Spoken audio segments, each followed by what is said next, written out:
The most expensive perfume in the world costs about $280,000 per bottle. But there's an ancient story of a woman who poured out something even more precious, perfume worth an entire year's wages in a single moment of devotion. That's such a powerful way to frame this story. You know, when we convert that value to today's terms, we're talking about someone pouring out $50,000 or more in a single act of worship. Well, what makes it even more fascinating is how this extravagant gesture happened just hours before one of Jesus' closest followers would betray him for merely 30 pieces of silver, about $600 in today's money. Hmm, the contrast there really is striking. So, what do you think was going through the disciples' minds when they witnessed this lavish display? That's the thing. They completely missed the significance. They were so focused on the practical aspects, calculating how many poor people could have been fed, that they failed to see this profound moment for what it was.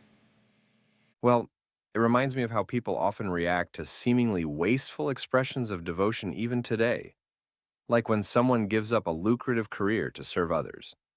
And speaking of significant moments, this all happened during Passover, a celebration that had been observed for over 1,500 years at that point.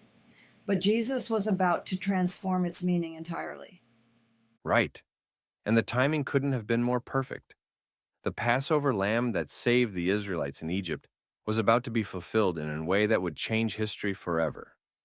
What's particularly fascinating is how Jesus maintained such remarkable composure throughout this entire evening.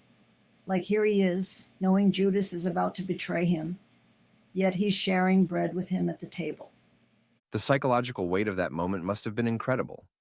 Sharing a meal with someone you know is plotting against you, yet still showing them love. And then we get to Gethsemane.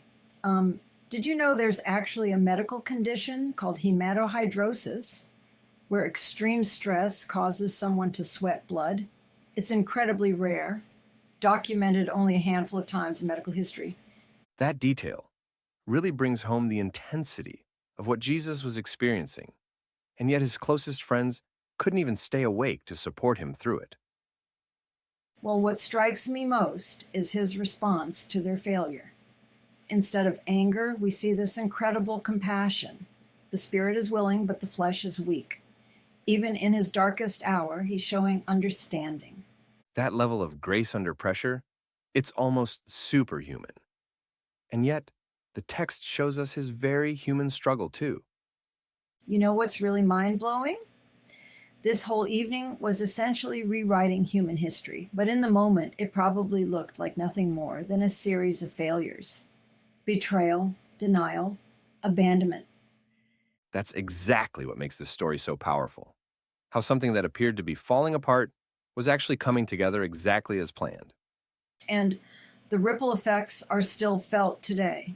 I mean, billions of people around the world still celebrate communion based on what happened that night, using those same symbols of bread and wine. Well, it's pretty remarkable how such simple elements became such powerful symbols of remembrance across cultures and centuries. Looking at the bigger picture, this evening really challenges our understanding of faithfulness, doesn't it? It's not about perfect performance. Every human in this story failed except Jesus. That's such an important point. It completely reframes how we think about faith and failure. It's not about our perfect record, but about his perfect faithfulness. And as we wrap up, I think that's the lasting message here. In the face of betrayal, denial, and abandonment, we see a love that chose to go forward anyway, knowing exactly what it would cost. Well said. It's really a story about divine faithfulness meeting human frailty, and love winning out in the end.